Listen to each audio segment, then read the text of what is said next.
Magandang araw sa inyong lahat and welcome back to my YouTube channel. Ito ang latest update sa kalagayan ni Kris Aquino na siya ay buhay pa at patuloy na lumalaban sa kanyang sakit. Matapos ang mahabang paghintay, sa unang pagkakataon ay nagpamahagi na ng bagong update sa kalagayan ng kanyang sakit, ang Queen of all Media, TV host at actress na si Kris Aquino sa Houston, Texas, USA.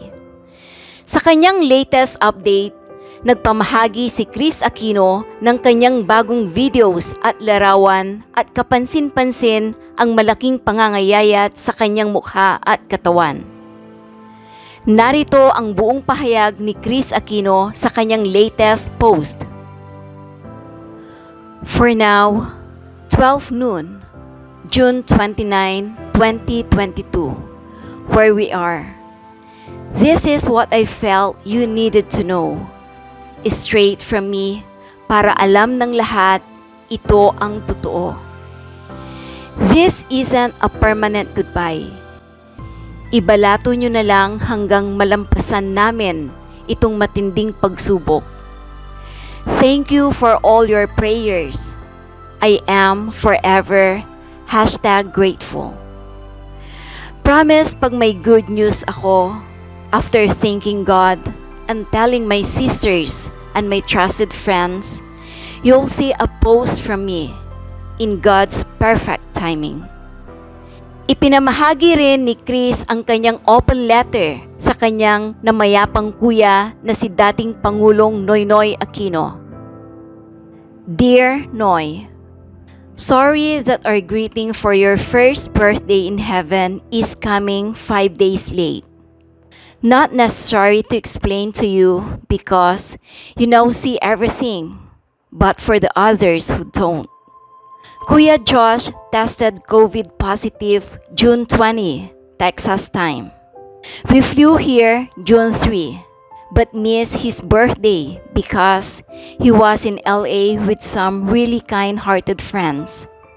Your ever-faithful Rochelle brought Bim home because she was his assigned guardian in his DSWD papers.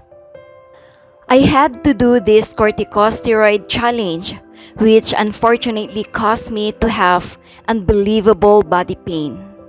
Yes, even worse than my body marrow aspiration, when we found out I'm allergic to all forms of opioids. Well, lesson learned. I should always trust my instinct. 2 hours after being given such a baby dose, I think 50 or 60 milligram given diluted through my IV, divided in 5 doses given every 30 minutes, my BP didn't rise significantly. But 2 hours after, everything the steroid should help, like make antihistamines work better. Lessen pain and inflammation, the opposite happened to me. First, the hives started multiplying. Then, my body started to hurt all over. Normally, my pain tolerance is impressive, but this time, Bunso started sobbing. Then of course, my BP went haywire. The 2 left for LA May 3 to wait for me. But so many times, my departure had to be moved. I knew I was allergic to morphine.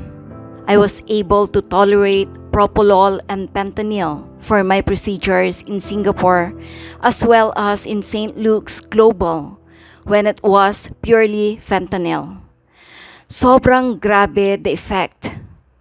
Hives from my face to my ankles. That happened to me 2 hours after the corticosteroid steroid challenge because for most autoimmune issues, steroids are the first line of defense. My gut instinct said to just say no. But somehow, with 4 doctors present, I did say yes. Because I figured nothing to lose by trying, and there were 4 of them who could revive me. We started on the Friday before elections, but finished Saturday, and they couldn't leave me until almost sunrise. I was sedated from Saturday, May 7, until May 11, because my pain was just so hard to endure. I do remember that I cried to Bimby and said to please come home. I knew enough that they had to buy the VIP tour for Disneyland for May 12, and Kuya Josh was super excited for that. I could disappoint him because Pin and her kids were flying in. Bim and Rochelle flew home, and finally we left together with Nurse Eloy, my anesthesiologist Dr. Lim, and Aunt Binay. Rochelle flew separately so that they could pick up Kuya, but he had already made plans and invited people to go to Disneyland again for his birthday.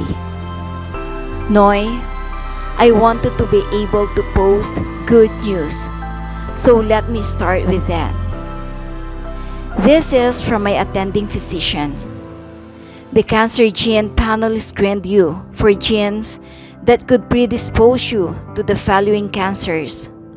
All the genes were negative: breast and gynecologic, breast, ovarian, uterine, gastrointestinal, colorectal, gastric, pancreatic, endocrine, thyroid, paraganglioma, pheochromocytoma, parathyroid, pituitary, genitourinary, renal, urinary tract, prostate, skin, melanoma, basal cell carcinoma, brain or nervous system carcinoma, hematologic, myelodysplastic syndrome or leukemia.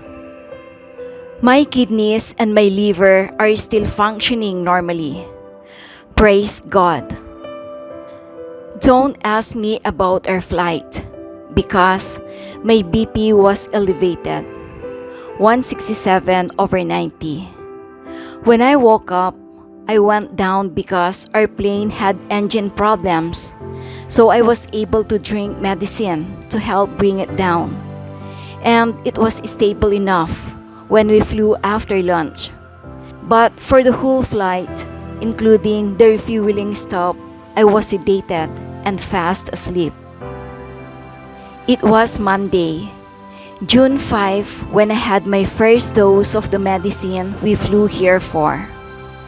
I now understand, Noy, why you chose to keep your illness to yourself.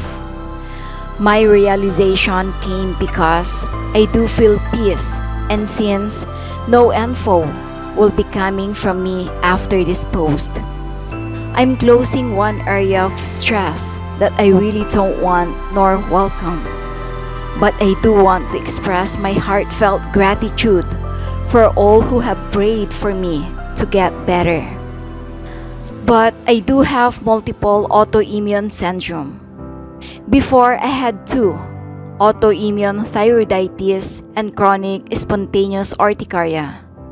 SLE or lupus has remained a question mark. I am near the borderline. Have 3 out of 5 of the prerequisites that would absolutely confirm if I have it. But 3 out of 5 could just be a warning that it's there. But for right now, it's still asleep. My third confirmed autoimmune condition is vasculitis. But leave it to your sister. There are different types of vasculitis. I had to have a very rare type. It was formerly known as Church-Strauss syndrome, but now it's EGPA. We came here for me to try mepolizumab, not yet FDA approved in Singapore nor the Philippines.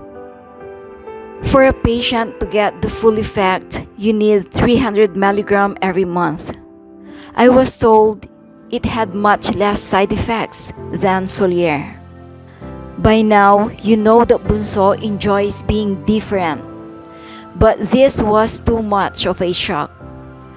Less than 2 days after my first 300 milligram dose was given, this worst of the worst vascular and urticarial flare started. It was almost a week before I somehow semi-recovered. I was that allergic clinic's first ever patient to react that way. I wish it ended there. Next, we tried cromolyn, which was supposed to help me slowly reintroduce solid food into my body. Who doesn't want to eat? How I wish healthy people could understand that for some who are ill, mast cells are the reason we find it so hard to tolerate food. From the Mayo Clinic website. Signs and symptoms of systemic mastocytosis depend on the part of the body affected by excessive mast cells. Too many mast cells can build up in the skin, liver, spleen, bone marrow, or intestines. Signs and symptoms of systemic mastocytosis may include flushing, itching or hives, abdominal pain, diarrhea, nausea or vomiting, anemia or bleeding disorders, bone and muscle pain, enlarged liver, spleen or lymph nodes, depression, mood changes or problems concentrating. Yes, these mast cells were confirmed to be lining my upper gastrointestinal tract and the lining of my stomach. During my endoscopy, cromolyn is listed in the Philippine FDA database, but no distributor could be found.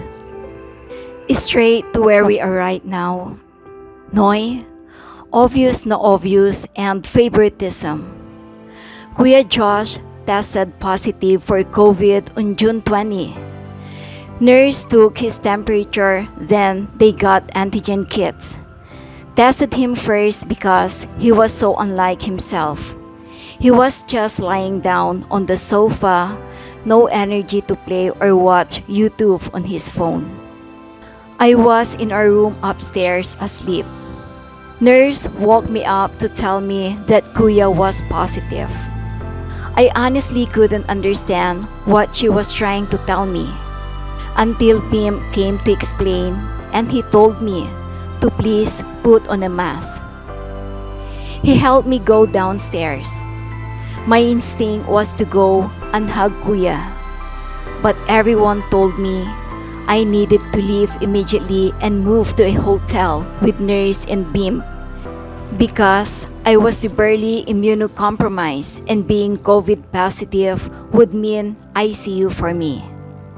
A new friend here in Houston helped us get in touch with the nurse practitioner, the second in command of her family medicine doctor, so that he could issue a prescription for Paxlovid for Kuya Josh. We had difficulty understanding each other because I was outdoors and wearing a face mask. But what frightened me was when he said, "Miss Aquino, your son will survive this. It's you and your younger asthmatic son I am more worried about. Please move elsewhere as soon as you can." It was heartbreaking to leave Kuya. I felt I was abandoning him in our time of need. That night, Nurse Christina came to our hotel and she gave all of us PCR tests. The results came out midnight of the 21st. At that point, we were all still negative. This is when you know who you can really count on, who will love you come what may. May 22, Anne was telling Kuya Josh that she was leaving that night and going back to LA. Kuya hugged her and he started sobbing. Anne then made up her mind, set her own safety aside, and promised Kuya she would stay with him. By the 23rd mid-morning, I asked Nurse Eloy to please check my temperature because I had chills and something was off. True enough, I had fever. I said to please get the antigen test kit. Nurse Eloy tried to remain calm, but in less than 5 minutes, both red lines had appeared. Kuya was already at the same hotel, so I told them to please take Bimby. I was exhausted and fell asleep. When I woke up and asked how was Bimby, Anne said for almost 7 hours he had just been asleep. Mother's instinct kicked in. I said, please do an antigen test on him. True enough, less than 12 hours after me, Bimby was also COVID positive. Since this was already your death anniversary, somehow I felt reassured knowing that the three of us would get through this new ordeal, especially because you would never allow us to have a death date so close to yours. I even joked with you. I said, Noy, you are super bida now because you're the only one with mom and dad.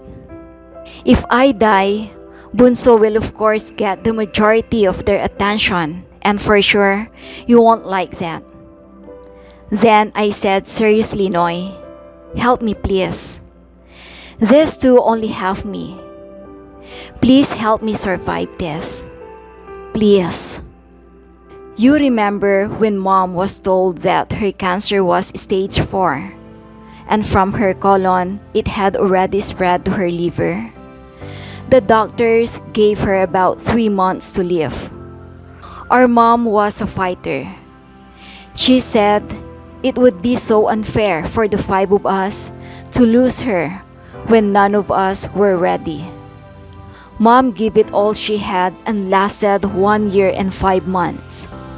I want the privacy you had, but unlike you who was never active on social media, I need to say goodbye properly because so many have reached out to me, prayed for me and my sons, and regardless of their political affiliation, they have prayed for me to get better. 2 weeks after, I am totally COVID-free. I need to do 3 to 4 more shots of Solier given every other week for my chronic spontaneous urticaria.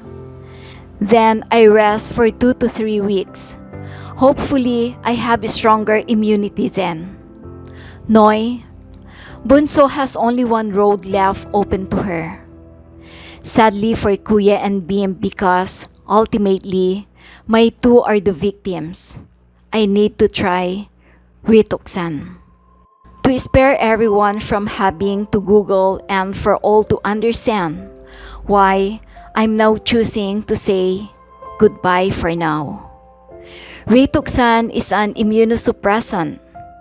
In a straightforward language, it is chemotherapy, but also used for some complicated autoimmune cases like mine.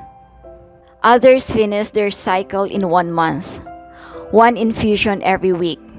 They want to take it slower with me because of how unpredictable my reaction to medicine is. They will split 1 infusion into 2 and give that to me every other week. So what others will finish in 4 weeks, I shall hopefully finish in 8 weeks, barring any complications.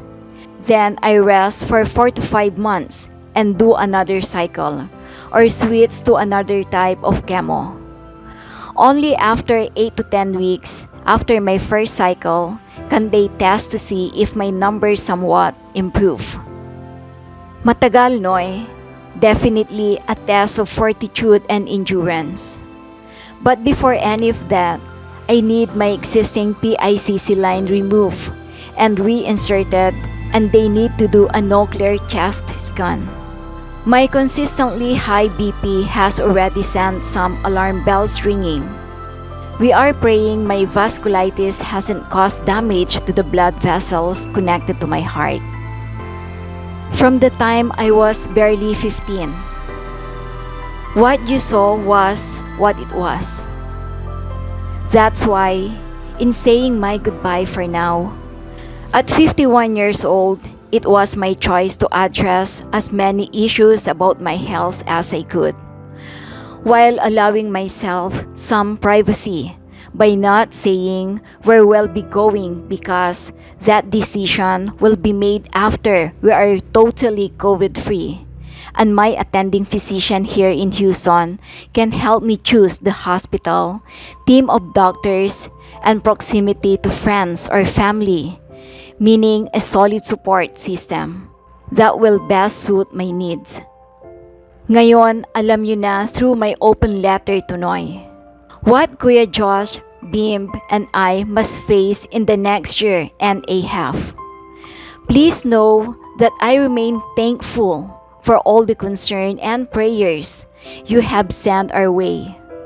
But during very difficult times, I want to just keep the suffering to myself, with only family and trusted friends keep informed on a need-to-know basis, because everyone else is also going through their own personal trials. Ang hirap ng buhay para sa marami. Nakakahiyang maging pabigat pa ako. I know me. Impossible na hindi ako umamin pag hirap na. So for now, focus tayo on ourselves. We all have problems. We all have worries. We all have hardships. God bless us all. Until our reunion. #Love, love, love. Mag-subscribe at i-click ang notification bell para sa mga susunod na video updates. Maraming salamat po.